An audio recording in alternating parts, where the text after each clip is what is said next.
समृद्धि यात्रा का खास मकसद है बिहार को समृद्ध बनाने का, कि अगले 5 वर्षों में बिहार को विकसित श्रेणी के राज्यों के श्रेणी में हम पहुंचाकर ही दम लेंगे।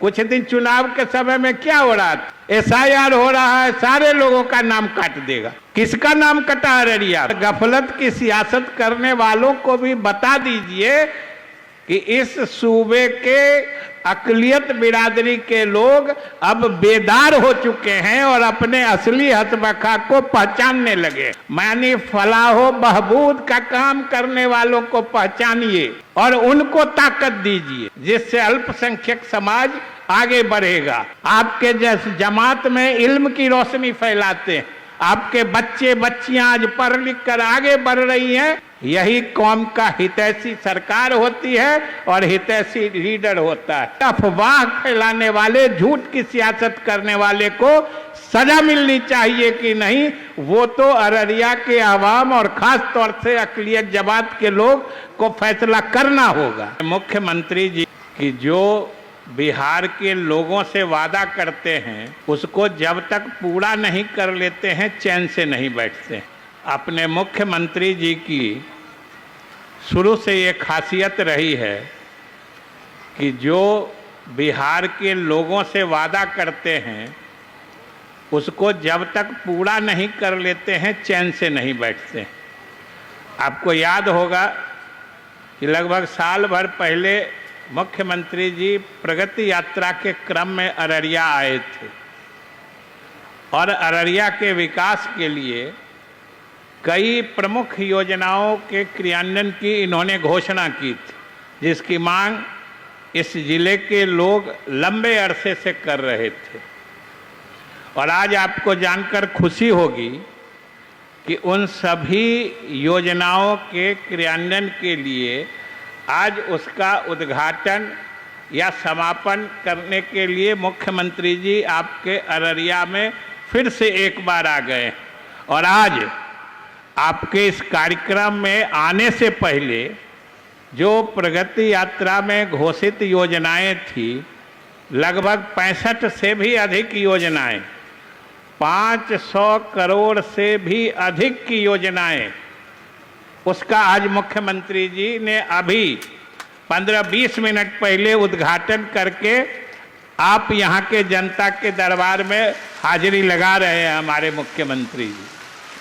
हमारे मुख्यमंत्री जी अपने पूरे कार्यकाल में 20 वर्षों के कार्यकाल में इसी के लिए जाने जाते हैं और शायद इसीलिए ये पूरे मुल्क में, पूरे देश में वाहिद मुख्यमंत्री हैं अकेले कि जिनका कार्यकाल ज्यों-ज्यों बढ़ता है त्यों-त्यों इनकी लोकप्रियता भी बढ़ते जाती है। नहीं तो मुख्यमंत्रियों को तो भाई आप देखे होंगे, सुने होंगे, 1 से 2 कार्यकाल बीतते बीतते उनकी लोकप्रियता घटने लगती है। लेकिन अकेले मुख्यमंत्री इस मुल्क के हमारे नेता हैं जिनका कार्यकाल ज्यों-ज्यों बढ़ा है त्यों-त्यों उनकी लोकप्रियता भी बढ़ी है। और इसी का कारण है कि आज 20 वर्षों के बाद भी इतना काम इन्होंने किया है कि जितनी इनकी लोकप्रियता 2005 में थी, आज 2025 में ये उससे भी अधिक लोकप्रिय बिहार के आवाम में हो गए हैं। यही हमारे मुख्यमंत्री जी की खासियत। और आज वो समृद्धि यात्रा के क्रम में आपके यहाँ आए। समृद्धि यात्रा का खास मकसद है बिहार को समृद्ध बनाने का, बिहार वासियों को, अररिया वासियों को समृद्ध बनाने का। और इन्होंने संकल्प लिया है कि अगले 5 वर्षों में बिहार को विकसित श्रेणी के राज्यों के श्रेणी में हम पहुंचाकर ही दम लेंगे। और ये 5 साल बिहार को तेज गति से आगे बढ़ाने के लिए इन्होंने इसको समर्पित कर दिया है।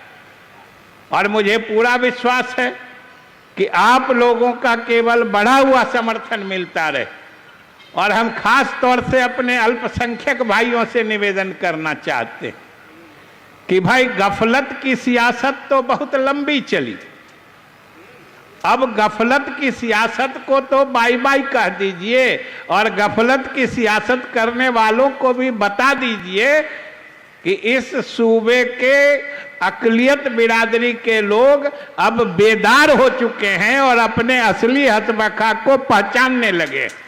ये तो आपको अब बता देना चाहिए, नहीं तो क्या क्या बरगलाया जाता है। आप ही बोलिए, कुछ दिन चुनाव के समय में क्या हो रहा था, SIR हो रहा है, सारे लोगों का नाम काट देगा। किसका नाम कटा अररिया में, किस अल्पसंख्यक भाई का नाम कटा? और अगर नहीं नाम कटा तो इस तरह की अफवाह फैलाने वाले, झूठ की सियासत करने वाले को सजा मिलनी चाहिए कि नहीं, वो तो अररिया के आवाम और खास तौर से अकलियत जमात के लोग को फैसला करना होगा कि समय आते रहता है। आप बेदार होइए, असली अपने हित मानी फलाहो बहबूद का काम करने वालों को पहचानिए और उनको ताकत दीजिए, जिससे अल्पसंख्यक समाज आगे बढ़ेगा। अपने शोषण करने वालों के तरफ मत देखिए, वो केवल शोषण करते हैं और हमारे नेता आपको आगे बढ़ाते हैं। आपके जैसे जमात में इल्म की रोशनी फैलाते हैं, आपके बच्चे बच्चियां आज पढ़ लिख कर आगे बढ़ रही हैं। यही कौम का हितैषी सरकार होती है और हितैषी लीडर होता है जो हमारे नेता। इसलिए यही गुजारिश करते हुए मैं आप सबको शुभकामनाएं देता हूं कि मुख्यमंत्री जी के नेतृत्व में आने वाली सरकार को भी पूरी मजबूती से ताकत दीजिएगा, मदद करिएगा। बहुत बहुत धन्यवाद, शुक्रिया।